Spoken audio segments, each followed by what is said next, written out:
Shalom, shalom, bien-aimés de Jésus, soyez bénis, soyez bénis. Alors la première partie de cette méditation montre en image ce que signifie et les conséquences pour le fils prodigue de prendre son bien et d'aller le dilapider. Alors ici, pendant que la situation semblait sans issue pour le fils prodigue, il va faire une chose. Verset 17. Étant entré en lui-même, il se dit, je me lèverai, j'irai vers mon père et je lui dirai, mon père, j'ai péché.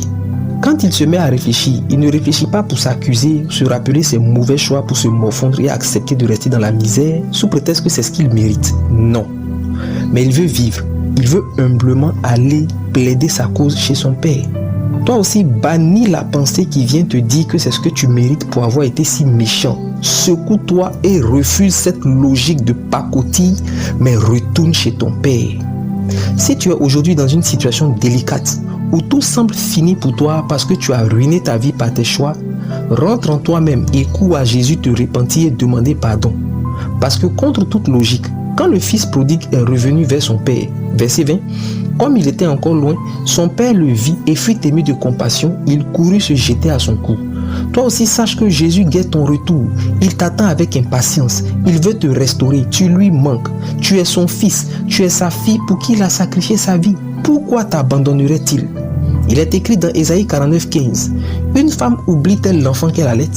N'a-t-elle pas pitié du fruit de ses entrailles? Quand elle l'oublierait, moi je ne t'oublierai point. Tel est l'amour de Dieu pour toi. Mais le plus émouvant arrive au verset 22. Mais le père dit à ses serviteurs, apportez vite la plus belle robe et l'en revêtez. Mettez-lui un anneau au doigt et des souliers aux pieds. C'est l'image de la restauration des grâces perdues. La robe symbolise l'onction.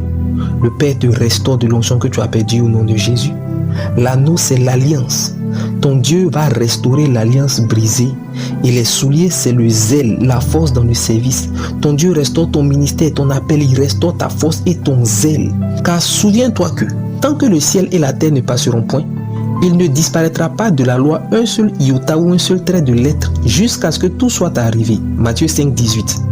La bonne nouvelle, c'est que la loi, ce n'est pas uniquement que les commandements, mais c'est aussi l'ensemble des promesses de Dieu pour toi.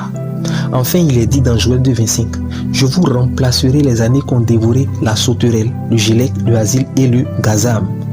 Alors je prie pour toi. Je prie que là où quelqu'un a tout perdu et est désespéré, qu'il reçoive cette parole dans son cœur et que la vie rejaillisse, que l'espérance et la foi rejaillissent au nom de Jésus. Je prie que l'esprit de repentance et de restauration tombe sur quelqu'un au nom de Jésus. À celui qui pense à aller dans le monde, reçois le dégoût de tout ce qui t'attire au nom de Jésus. Que la raison te revienne, le Saint-Esprit te préserve de telles erreurs, que tes pensées soient renouvelées et restaurées au nom de Jésus. Amen. Que Dieu te bénisse.